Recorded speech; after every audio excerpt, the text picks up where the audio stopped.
si Pao po ay naging guro. Ang Yes, tinapos mo sa kolehiyo ay? BS Ed, major in MAPE po. Okay. BS Education. Natatandaan ko po, anong year yun nung gumraduate ka? 2015. Natatandaan ko nung gumraduate si Pao nung 2015. Nakilala ko na kayo Opo. 2014, 'di ba? Nag-celebrate pa ako ng birthday Yes. nung 2014 at nasabi ninyo sa akin, Lola, na magtatapos ng kolehiyo yung apo ninyo. Kaya umattend po ako sa graduation ni Pao Pao. Ako na lang ang representative ninyo kung hindi man kayo nakapunta. Espesyal ang araw ng pagtatapos ng anak para sa kahit sinong magulang.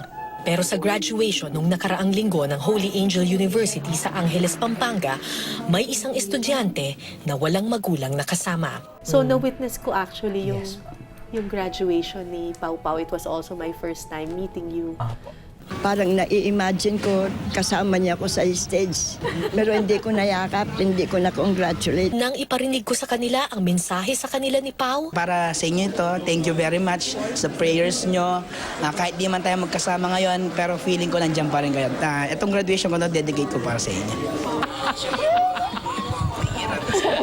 At ngayon ikaw ay teacher na. Yes po. Saan ka nagtuturo? Sa Holy Angel University for almost 10 years na rin. Wala po kayong na-attenda na graduation Wala po. nung bata si Pao Pao? Wala. Kasi Yung nakakulong na po. Nakakulong Mula na. Kinder, wala grade po. 6, Wala. high school, Wala college, talaga. nothing. Nothing. Zero. Oo. Pero ang galing din talaga ng Panginoon kasi recently gumraduate si Pao Pao ng master's degree. Yes po.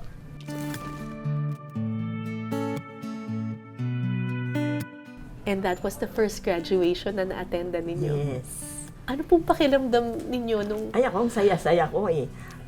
Medyo, ayoko maging emotional kasi masaya eh. Oo. Medyo teary eyes pa ako. Tapos, umakyat kami sa stage kasama yung girlfriend niya. Eto pa kamo, yung isa dun sa mga sir dun. Oo. Kala, apo ko si Pao. Oo. Sabi niya, ay, apo po niya si Pao. Sabi niya, ay, hindi po, anak ko po. Ay, kayo palang mother ni Pao. Kasi po, wala silang nakikita eh. Sabi ko, okay lang po, sabi ko. Ano pong pakiramdam ng umakyat sa entablado? Ay, masarap, masaya. Wala na bang susunod? Kayo po, Masaya. Lola, nakita ko po yung picture ninyo.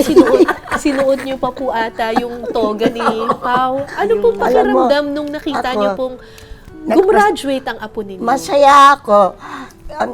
Nag-aleluya ako habang inaano nila yung Sombrero. Toga, sa sa kanya. toga, oo.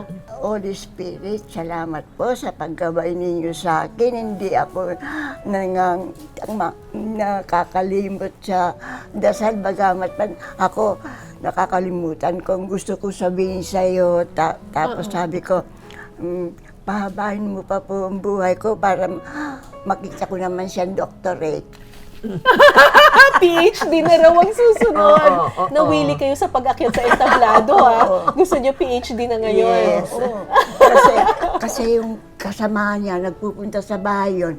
Doktor na ngayon, lumipat ng ibang lugar. Ang laki-laki daw ng sahod, sabi.